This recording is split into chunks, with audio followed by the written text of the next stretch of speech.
on your mind? Well, I'm just curious. I know it's experimentation time a little bit, but your lineup today intrigued me a little bit. Tapia and right, Desmond leading off. Okay. Tapia a little farther down the order. This early in camp, are you just getting a sense of where to mix and match guys? Can you? Well, I think the key thing you said early in camp, right? And then we had a talk the other day about where guys are in the lineup We certainly did. and getting them guaranteed at bats based on where they hit in the lineup, so.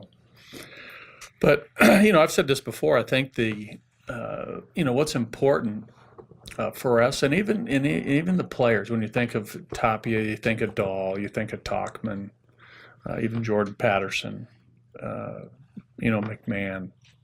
The versatility that these guys bring is advantageous for them and for us, right? The more positions they can play and feel comfortable with that, and also and perform at different positions, that's a great thing. So, Tapia, Dahl, Tauchman, as outfielders can play all three, and we feel good about that.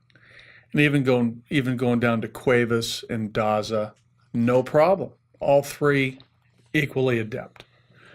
Patterson, outfield, first base. McMahon playing third base today. So, the versatility aspect is great for these guys, and for us too. So, I mean, that's why we do it in spring training, to expose them to all these different scenarios that could eventually happen during the regular season, and there won't be any adjustment period. Wait, when you were talking about possible leadoff guys, you talked about Desmond being in that group too, though? Yeah, I think with Desi, he brings an element of speed and power, to anywhere he hits in the lineup. So, again, just when Desi's on his game, and we've seen it, obviously, couple-time All-Star. Has hit over 20 home runs, has stolen bases, great aggressive base runner. He's a dangerous player with speed and power. So, at the top of the lineup, that's intriguing for us. So anywhere where he hits, and he's hit everywhere. You look at his career and look where he's hit. It's been pretty much everywhere, really. 1 through 6. There's a number of at-bats in each one of those spots. When you look at the pitchers kind of along the same line, and you've got a lot of pitchers to fill not as many spots, how do you create those opportunities for evaluation kind of along the same lines of the position? Well, they'll get out there. They might not start a game, so like yesterday, Gray and then Hoffman. Hoffman's in the mix to be one of our starting pitchers when we break camp. Jeff is in that competition with other guys. They might not start a game, but they'll get in there to get their innings in, and these guys are aware of that. There might be a time where Jeff starts a game as we move forward, but these guys will get their innings. The guys that we prioritize, and the fellows that we know are possibly competing for either a rotation spot or a spot in the bullpen, they will pitch. They will get their innings. Other guys that are pretty well assured of a spot on the roster, you'll see us do certain things as March goes on to make sure they get their work. Might not be in an exhibition game. It might be in a minor league game. It might be a simulated situation. But the guys that we want to see, we'll get them in games. Would you consider carrying an extra pitcher? When you say, we're more than likely we'll keep 13 pitchers. So if you think we'll keep 14, that's doubtful. When you look at a guy like Scott, or look at Scott, Sean O'Malley, who came up as an infielder but has actually played more games in the outfield in the big league. Right. What needs do you see that he can fill, and what do you need to see from him in spring training? Well, his skill set, sets up for, a true utility player.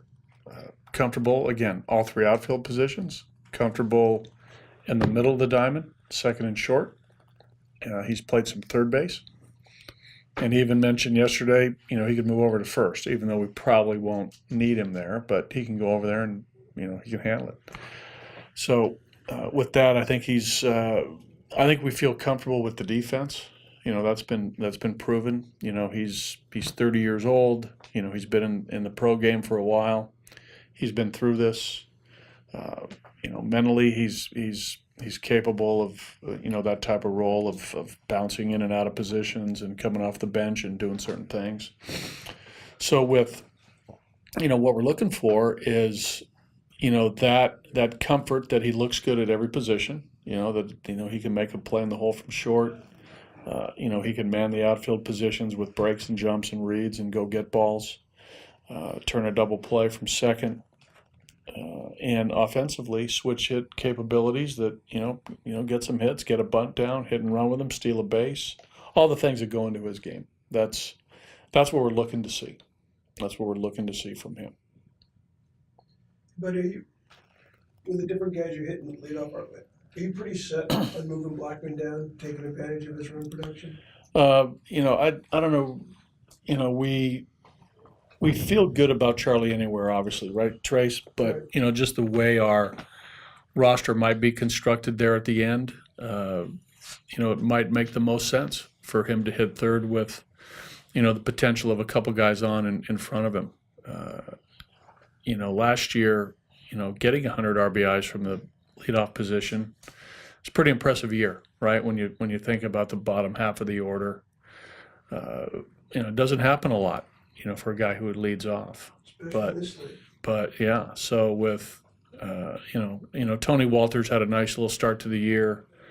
Our pitchers did a nice job of sacrifice bunting early in the year to give Charlie some opportunities, and Charlie delivered. So, just again, I think things will become more clear as we move through March, but it might make sense to hit Charlie third. From what you've seen from McMahon last year and this year, how do you feel like he fits into this, and what can he give you? Well, he's getting closer. We don't know what he can give. I mean, that will be proven. When we if in the event that he does make the major league roster, and when he gets his big league at bats in season, we'll see. But there are indicators that he's getting closer to that.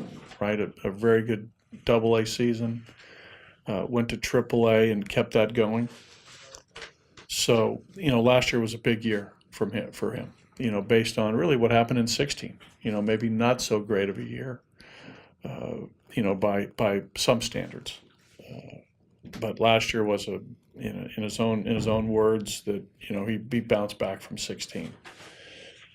Now the challenge for him, this spring is to, he'll be, getting a lot of playing time. You've seen that so far, right? He's up there with at-bats with some other guys. Patterson's at-bats.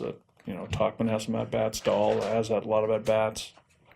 Tapia has a lot of at-bats. He'll get his at-bats, and we'll evaluate the swings, the approach versus today it's Corbin. He'll get an at-bat off a major league starting pitcher who's a very good pitcher. And we'll just continue to watch him to see bat speed, to see swings, to see approach, see how he plays his defense at first, see how he plays his defense at third. Do you remember seeing much of Brian Shaw when he first came up with Arizona in 2011? Yeah. What kind of impression did you Well, good live arm, and a little bit of a deceptive, not quite herky jerky, but a, sort of an up-tempo delivery to how he threw the ball. There was some deception in there, but I do remember sort of the natural cut that he had on his fastball. That most of his pitches, the ball's going left, and a good arm with good stuff. I just remember hitters coming back early Shaw in Arizona, and then obviously went to the American League, but early Shaw in the National League, I remember hitters coming back and saying, really good stuff, good arm, good stuff. Be ready. Has he changed much? I mean, it seems like I don't he's been think so. consistent. I don't think he's changed much as far as his style of how he gets his outs. The performance has been, at a pretty consistent level here of late, especially the last number of years with the Indians. He's proven to be one of the better relief pitchers in all of baseball.